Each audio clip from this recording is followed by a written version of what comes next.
ಪ್ರಿಯ ಸ್ಪರ್ಧಾ ಮಿತ್ರರೇ, ಇವತ್ತು ನಾವು SDA ಮತ್ತು ಪೊಲೀಸ್ ಎಕ್ಸಾಮ್ಗೆ ಸಂಬಂಧಪಟ್ಟಂತಹ ಪ್ರಮುಖವಾದ ವಿಷಯ ಖಂಡಗಳ ಬಗ್ಗೆ ಇವತ್ತು ನಾವು ಅಧ್ಯಯನವನ್ನು ಮಾಡೋಣ. ಅದರಲ್ಲಿ ಮೊಟ್ಟ ಮೊದಲನೇದಾಗಿ ಏಷ್ಯಾ ಖಂಡದ ಬಗ್ಗೆ ಇವತ್ತು ನಾವು ಅಧ್ಯಯನವನ್ನು ಮಾಡೋಣ. ಏಷ್ಯಾ ಖಂಡ ಜಗತ್ತಿನ ಅತಿ ದೊಡ್ಡ ಖಂಡವಾಗಿದೆ. ಜಗತ್ತಿನ ಅತಿ ದೊಡ್ಡ ಖಂಡ ಅದು ಏಷ್ಯಾ ಖಂಡ. ಜಗತ್ತಿನ ಹೆಚ್ಚು ಜನಸಂಖ್ಯೆಯನ್ನು ಹೊಂದಿರುವಂಥ ಖಂಡ ಅಂದ್ರೆ ಅದು ಏಷ್ಯಾ ಖಂಡವಾಗಿದೆ. ಜನಸಂಖ್ಯೆಯಲ್ಲಿ ದೊಡ್ಡ ದೇಶ ಯಾವುದಂದ್ರೆ ಚೀನಾ ದೇಶ. ಏಷ್ಯಾ ಖಂಡದಲ್ಲಿ ಜನಸಂಖ್ಯೆಯಲ್ಲಿ ದೊಡ್ಡ ದೇಶ ಯಾವುದಂದ್ರೆ ಅದು ಚೀನಾ ದೇಶ. ಪ್ರಪಂಚದ ಆಳವಾದ ಪ್ರದೇಶ ಮೃತ್ಯು ಸಮುದ್ರ. ಇದು ಸಮುದ್ರ ಮಟ್ಟದಿಂದ 409 ಮೀಟರ್ ಆಳವಾಗಿದೆ. ಇದು ಜೋರ್ಡಾನ್ ಮತ್ತು ಇಸ್ರೇಲ್ ಮಧ್ಯವಿದೆ. ಜೋರ್ಡಾನ್ ಮತ್ತು ಇಸ್ರೇಲ್ ದೇಶಗಳ ಮಧ್ಯೆ ಯಾವುದಂದ್ರೆ ಮೃತ್ಯು ಸಮುದ್ರ ಕಂಡುಬರುತ್ತದೆ. ಇನ್ನು ಏಷ್ಯಾ ಖಂಡದಲ್ಲಿ ಸಮಭಾಜಕ ವೃತ್ತ, ಕರ್ಕಾಟಕ ಸಂಕ್ರಾಂತಿ ವೃತ್ತ, ಉತ್ತರ ಧ್ರುವ ವೃತ್ತಗಳು ಹಾದು ಹೋಗಿವೆ. ಸಮಭಾಜಕ ವೃತ್ತ, ಕರ್ಕಾಟಕ ಸಂಕ್ರಾಂತಿ ವೃತ್ತ, ಉತ್ತರ ಧ್ರುವ ವೃತ್ತಗಳು ಹಾದು ಹೋಗಿವೆ. ಹೆಚ್ಚು ಉಷ್ಣಾಂಶ ಪ್ರದೇಶ ತಿರಾತ್ಸಾವಿ. ಹೆಚ್ಚು ಉಷ್ಣಾಂಶ ಪ್ರದೇಶ ಯಾವುದಂದ್ರೆ ತಿರಾತ್ಸಾವಿ. ಇದು ಇಸ್ರೇಲ್ ದೇಶದಲ್ಲಿ ಕಂಡುಬರುತ್ತದೆ. ಸುಮಾರು 54 ಡಿಗ್ರಿ ಸೆಲ್ಸಿಯಸ್ ಉಷ್ಣಾಂಶ ಕಂಡುಬಂದಿದೆ. ಎಂದಂದ್ರೆ 1942 ಜೂನ್ 21ರಂದು 54 ಡಿಗ್ರಿ ಸೆಲ್ಸಿಯಸ್ ಉಷ್ಣಾಂಶ ದಾಖಲಾಗಿದೆ.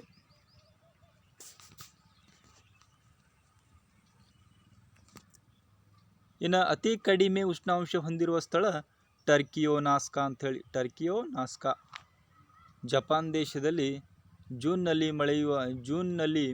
ಬೀಳುವ ಮಳೆಯನ್ನು ಪ್ಲಮ್ ಮಳೆ ಎನ್ನುವರು. ಜಪಾನ್ ದೇಶದಲ್ಲಿ ಜೂನ್ ತಿಂಗಳಲ್ಲಿ ಬೀಳುವಂಥ ಮಳೆಯನ್ನು ಪ್ಲಮ್ ಮಳೆ ಎನ್ನುವರು. ಸುಂದರ್ಬನ್ ಮುಖಜ ಭೂಮಿಯು ಜಗತ್ತಿನ ದೊಡ್ಡದಾದ ನದಿ ಮುಖಜ ಭೂಮಿಯಾಗಿದೆ. ಸುಂದರ್ಬನ್ ಮುಖಜ ಭೂಮಿಯು ಜಗತ್ತಿನ ದೊಡ್ಡದಾದ ನದಿ ಮುಖಜ ಭೂಮಿಯಾಗಿದೆ. ಗಂಗಾ ನದಿ ಮುಖಜ ಭೂಮಿಯು ತ್ರಿಕೋನಾಕಾರದ ನದಿ ಮುಖಜ ಭೂಮಿ ಎನಿಸಿದೆ. ಗಂಗಾ ನದಿ ಮುಖಜ ಭೂಮಿಯು ತ್ರಿಕೋನಾಕಾರದ ನದಿ ಮುಖಜ ಭೂಮಿ ಎನಿಸಿಕೊಂಡಿದೆ. ಇನ್ನು ಪ್ರಮುಖವಾದ ಪರ್ವತಗಳು ಯಾವುವು ಅಂದ್ರೆ ಎತ್ತರವಾದ ಶಿಖರ ಮೌಂಟ್ ಎವರೆಸ್ಟ್. ಸುಮಾರು 8848 ಮೀಟರ್ ಎತ್ತರವಾಗಿದೆ. ಇದು ಪ್ರಪಂಚದ ಅತಿ ಎತ್ತರವಾದ ಶಿಖರವಾಗಿದೆ. ಇದು ಎಲ್ಲಿ ಕಂಡುಬರ್ತದೆ ಅಂದ್ರೆ ನೇಪಾಳ ಮತ್ತು ಟಿಬೆಟ್ ಮಧ್ಯದಲ್ಲಿ ಕಂಡುಬರುತ್ತದೆ. ಎರಡನೇ ಅತಿ ಎತ್ತರವಾದ ಶಿಖರ K2 ಅಥವಾ ಗಾಡ್ವಿನ್ ಆಸ್ಟಿನ್ ಅಂತೇಳಿ. ಇದು ಸುಮಾರು 8611 ಮೀಟರ್ ಎತ್ತರ ಕಂಡುಬರುತ್ತದೆ. ಇದು ಕಾರಾಕೋರಂ ಶ್ರೇಣಿಯಲ್ಲಿ ಕಂಡುಬರುತ್ತದೆ. ಇನ್ನು ಯುರೋಪ್ ಏಷ್ಯಾ ಖಂಡಗಳ ಮಧ್ಯದಲ್ಲಿನ ಯುರಾಲ್ ಪರ್ವತ ಶ್ರೇಣಿಯು ಗಡಿಯಾಗಿದೆ. ಯುರೋಪ್ ಏಷ್ಯಾ ಖಂಡಗಳ ಮಧ್ಯದಲ್ಲಿನ ಯುರಾಲ್ ಪರ್ವತ ಶ್ರೇಣಿಯು ಗಡಿಯಾಗಿದೆ. ಏಷ್ಯಾದ ಅತಿ ಉದ್ದವಾದ ಪರ್ವತ ಶ್ರೇಣಿ ಯಾವುದಂದ್ರೆ ಹಿಮಾಲಯ ಶ್ರೇಣಿ. ಸುಮಾರು 2400 ಕಿಲೋಮೀಟರ್ ಉದ್ದವಾಗಿದೆ. ಸುಮಾರು ಎಷ್ಟು ಅಂದ್ರೆ 2400 ಕಿಲೋಮೀಟರ್ ಉದ್ದವಾದ ಹಿಮಾಲಯ ಶ್ರೇಣಿಯನ್ನು ಹೊಂದಿದೆ. ಟಿಯಾನ್ ಶಾನ್ ಪರ್ವತ ಶ್ರೇಣಿಯನ್ನು ಚೀನಿಯರು ಸ್ವರ್ಗ ಪರ್ವತ ಎನ್ನುವರು. ಟಿಯಾನ್ ಶಾನ್ ಪರ್ವತ ಶ್ರೇಣಿಯನ್ನು ಚೀನಿಯರು ಏನಂದ್ರೆ ಸ್ವರ್ಗ ಪರ್ವತ ಅಂತ ಹೇಳಿ ಕರೀತಾರೆ. ಇನ್ನು ಬರ್ಮಾ ದೇಶದಲ್ಲಿ ಮುಂದುವರೆದ ಹಿಮಾಲಯ ಶ್ರೇಣಿಗಳಿಗೆ ಅರ್ಕಾನ್ ಯೋಮ್ ಮತ್ತು ಯೋಗೋ ಯೋಮ್ ಅಂತೇಳಿ. ಅರ್ಕಾನ್ ಯೋಮ್ ಮತ್ತು ಯೋಗೋ ಯೋಮ್ ಎನ್ನುವರು. ಇದು ಇಂಡೋನೇಷ್ಯಾದಲ್ಲಿ ಸಣ್ಣ ಸಣ್ಣ ಬೆಟ್ಟಗುಡ್ಡಗಳಾಗಿ ಮುಂದುವರೆದು ಕಣ್ಮರೆಯಾಗಿದೆ. ಇಂಡೋನೇಷ್ಯಾದಲ್ಲಿ ಏನಂದ್ರೆ ಸಣ್ಣ ಸಣ್ಣ ಬೆಟ್ಟಗುಡ್ಡಗಳಾಗಿ ಮುಂದುವರೆದು ಕಣ್ಮರೆಯಾಗಿದೆ ಅಂತ ಹೇಳ್ತಾರೆ.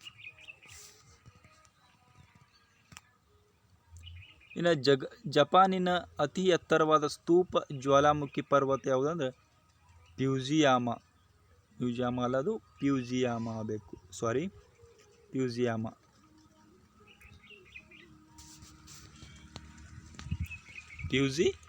ಅಂಥೇಳಿ.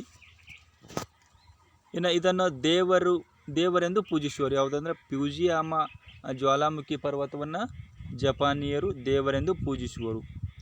ಕುನಲುನ್ ಶ್ರೇಣಿಯನ್ನು ಏಷ್ಯಾದ ಬೆನ್ನೆಲುಬು ಮತ್ತು ಚೀನಾದ ಬೀಸಣಿಕೆ ಎನ್ನುವರು. ಕುನಲುನ್ ಶ್ರೇಣಿಯನ್ನು ಏಷ್ಯಾದ ಬೆನ್ನೆಲುಬು ಮತ್ತು ಚೀನಾದ ಬೀಸಣಿಕೆ ಎಂದು ಕರೆಯುವರು. ಇನ್ನು ಗ್ರಂಥಿಗಳು 2ಕ್ಕಿಂತ ಹೆಚ್ಚು ಪರ್ವತಗಳ ಶ್ರೇಣಿಗಳ ಸಂಗಮವನ್ನು ಗ್ರಂಥಿ ಎನ್ನುವರು. 2ಕ್ಕಿಂತ ಹೆಚ್ಚು ಪರ್ವತಗಳ ಶ್ರೇಣಿಯನ್ನು ಸಂಗಮ ಎನ್ನುವರು.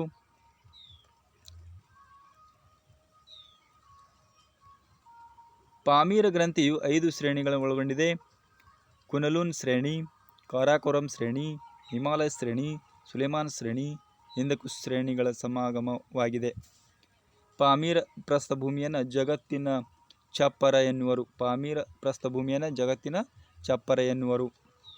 ಆರ್ಮಿನಿಯನ್ ಗ್ರಂಥಿಯು ಇರಾನಿನ ವಾಯುವ್ಯ ದಿಕ್ಕಿನಲ್ಲಿದೆ. ಆರ್ಮಿಯನ್ ಗ್ರಂಥಿಯು ಇರಾನಿನ ವಾಯುವ್ಯ ದಿಕ್ಕಿನಲ್ಲಿ ಕಂಡುಬರುತ್ತದೆ.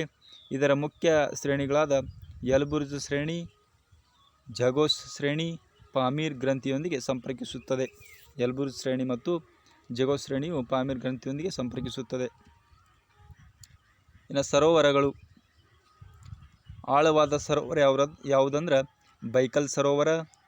ಆಳವಾದ ಸರೋವರ ಯಾವುದಂದ್ರೆ ಬೈಕಲ್ ಸರೋವರ. ದೊಡ್ಡದಾದ ಸರೋವರ ಕ್ಯಾಸ್ಪಿಯನ್ ಸಮುದ್ರ.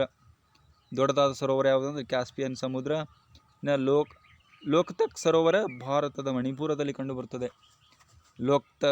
ಲೋಕ್ತಕ್ ಸರೋವರ ಎಲ್ಲಿ ಅಂದರೆ ಭಾರತದ ಮಣಿಪುರದಲ್ಲಿ ಕಂಡುಬರುತ್ತದೆ. ಇದನ್ನು ತೇಲಾಡುವ ಸರೋವರ ಎನ್ನುವರು.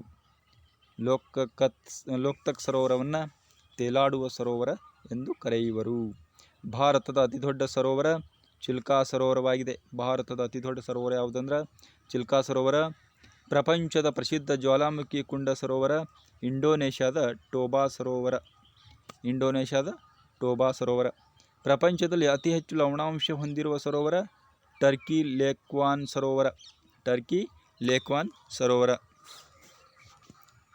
ಇನ್ನು ಪ್ರಮುಖ ನದಿಗಳು. ಏಷ್ಯಾದ ಅತಿ ಉದ್ದವಾದ ನದಿ ಜಿಯಾಂಗ್ ನದಿ ಅಥವಾ ಯಾಂಗ್ಟೆ ಕಿಯಾಂಗ್ ನದಿ.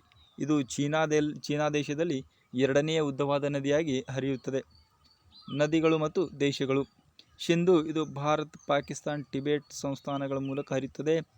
ಗಂಗಾ ಇದು ಭಾರತ್, ಬಾಂಗ್ಲಾದೇಶ್, ಟಿಬೆಟ್ ಮೂಲಕ ಹರಿಯುತ್ತದೆ. ಬ್ರಹ್ಮಪುತ್ರ ಟಿಬೆಟ್, ಭಾರತ್, ಬಾಂಗ್ಲಾದೇಶ್ ದೇಶಗಳ ಮಧ್ಯೆ ಹರಿಯುತ್ತದೆ. ಇರವಾಡಿ ನದಿಯು ಮಯನ್ಮಾರ್ ಮತ್ತು ಬರ್ಮಾ ದೇಶಗಳ ಮಧ್ಯೆ ಹರಿಯುತ್ತದೆ. ರಡ್ ಇದು ಚೀನಾ, ವಿಯೆಟ್ನಾಂ ಅಲ್ಲಿ ಏನು ಮಾಡ್ತಾರೆ ಪ್ರಮುಖ ನದಿಯಾಗಿದೆ. ಹುವಾಂಗ್ ಇದು ಚೀನಾದ ಪ್ರಮುಖ ನದಿಯಾಗಿದೆ. ಇನ್ನು ಲೀನಾ ಇದು ರಷ್ಯಾದ ಪ್ರಮುಖ ನದಿ. ಟೈಗ್ರಿಸ್ ಟರ್ಕಿ, ಇರಾಕ್, ಸಿರಿಯಾ ಇವು ದೇಶಗಳ ನದಿ ಯಾವುದಂದ್ರೆ ಟೈಗ್ರಿಸ್. ಓಬ್ ಇದು ರಷ್ಯಾ ದೇಶದ ನದಿಯಾಗಿದೆ. ಎನಿಸಾ ಇದು ಕೂಡ ರಷ್ಯಾ ದೇಶದ ನದಿಯಾಗಿದೆ. ಅಂತರ್ಜಲ ವ್ಯವಸ್ಥೆಗಳು. ಮೃತ್ಯು ಸಮುದ್ರ ಇಸ್ರೇಲ್ ಮತ್ತು ಜೋರ್ಡಾನ್ ಮಧ್ಯೆ ಕಂಡುಬರುತ್ತದೆ. ಅರಲ್ ಸಮುದ್ರ ಕಜಕಿಸ್ತಾನ್ ಮತ್ತು ಉಜ್ಬೆಕಿಸ್ತಾನ್ ದೇಶಗಳ ಮಧ್ಯೆ ಕಂಡುಬರುತ್ತದೆ. ಇನ್ನು ಮರುಭೂಮಿಗಳು.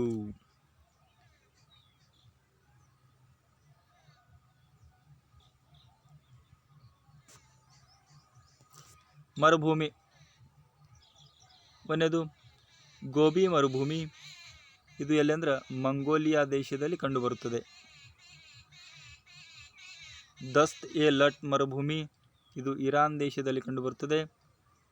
ಟರ್ಕಿ ಮರುಭೂಮಿ ಮಧ್ಯ ಏಷ್ಯಾ. ತಕ್ಲಮಕಾನ್ ಮರುಭೂಮಿ ಇದು ಚೀನಾ ದೇಶದಲ್ಲಿ. ಥಾರ್ ಮರುಭೂಮಿ ಭಾರತ್.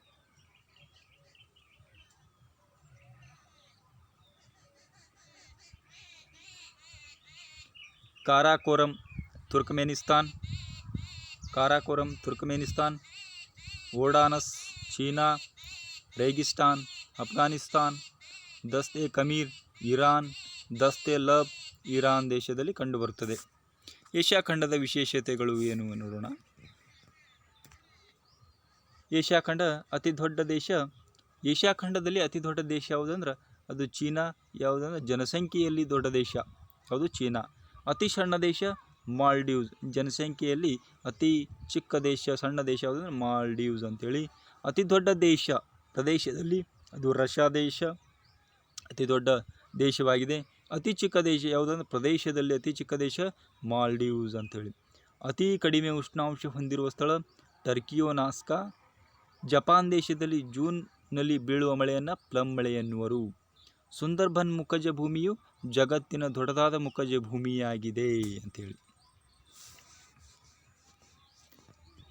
ಇನ್ನು ಪ್ರಪಂಚದ ತ್ರಿಕೋನಾಕಾರದ ನದಿ ಮುಖಜ ಭೂಮಿ ಇದು ಗಂಗಾ ನದಿ ಕಂಡುಬರುತ್ತದೆ.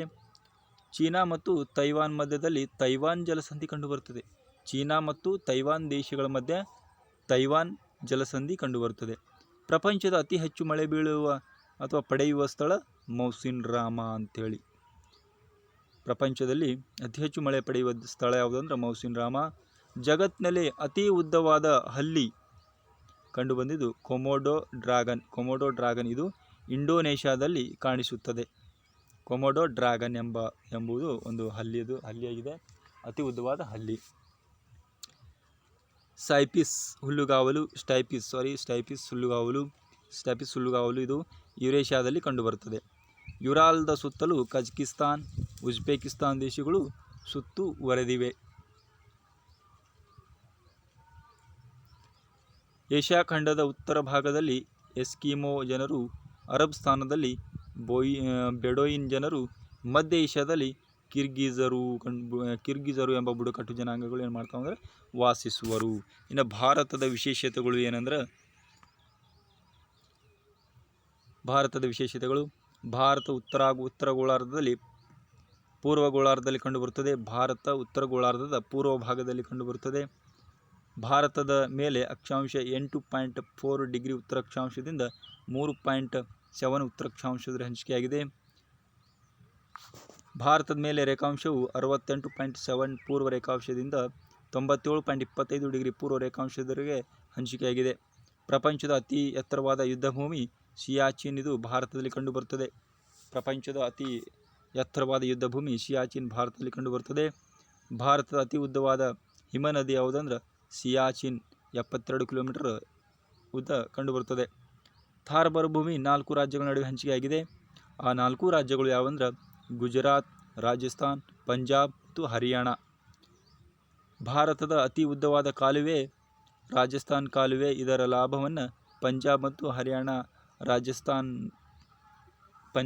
ಮತ್ತು ರಾಜಸ್ಥಾನ್ ರಾಜ್ಯಗಳು ಪಡೆದುಕೊಳ್ಳುತ್ತವೆ. ಅತಿ ಹೆಚ್ಚು ಜನಸಾಂದ್ರತೆ ಹೊಂದಿರುವಂಥ ರಾಜ್ಯ ಯಾವುದಂದ್ರೆ ಅದು ಬಿಹಾರ ಆಗಿದೆ. ಅತಿ ಹೆಚ್ಚು ಜನಸಾಂದ್ರತೆ ಹೊಂದಿರುವ ರಾಜ್ಯ ಬಿಹಾರ್ ರಾಜ್ಯವಾಗಿದೆ. ಇನ್ನು ಅತಿ ದೊಡ್ಡ ಭಾಷೆ ಹಿಂದಿ. ಭೂಪ್ರದೇಶದಲ್ಲಿ ಅತಿ ದೊಡ್ಡ ರಾಜ್ಯ ಅದು ರಾಜಸ್ಥಾನವಾಗಿದೆ. ಜನಸಂಖ್ಯೆಯಲ್ಲಿ ದೊಡ್ಡ ರಾಜ್ಯ ಅದು ಉತ್ತರ ಪ್ರದೇಶವಾಗಿದೆ. ಪ್ರದೇಶದಲ್ಲಿ ಸಣ್ಣ ರಾಜ್ಯ ಯಾವುದು ಅಂದರೆ ಗೋವಾ. ಇನ್ನು ಜನಸಂಖ್ಯೆಯಲ್ಲಿ ಸಣ್ಣ ರಾಜ್ಯ ಸಿಕ್ಕಿಂ ಆಗಿದೆ.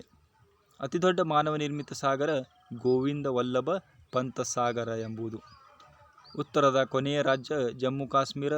ದಕ್ಷಿಣದ ಕೊನೆಯ ರಾಜ್ಯ ಅದು ತಮಿಳುನಾಡು. ಪಶ್ಚಿಮದ ಕೊನೆಯ ರಾಜ್ಯ ಅದು ಗುಜರಾತ್. ಪೂರ್ವದ ಕೊನೆಯ ರಾಜ್ಯ ಯಾವುದಂದ್ರೆ ಅರುಣಾಚಲ ಪ್ರದೇಶ. ಧನ್ಯವಾದಗಳು ಪ್ರಿಯ ಸ್ಪರ್ಧಾ ಮಿತ್ರರೇ. ನಮ್ಮ ಚಾನಲನ್ನು ಸಬ್ಸ್ಕ್ರೈಬ್ ಮಾಡಿಕೊಳ್ಳಿ ಅಂತ ಹೇಳ್ತಾ ಧನ್ಯವಾದಗಳು.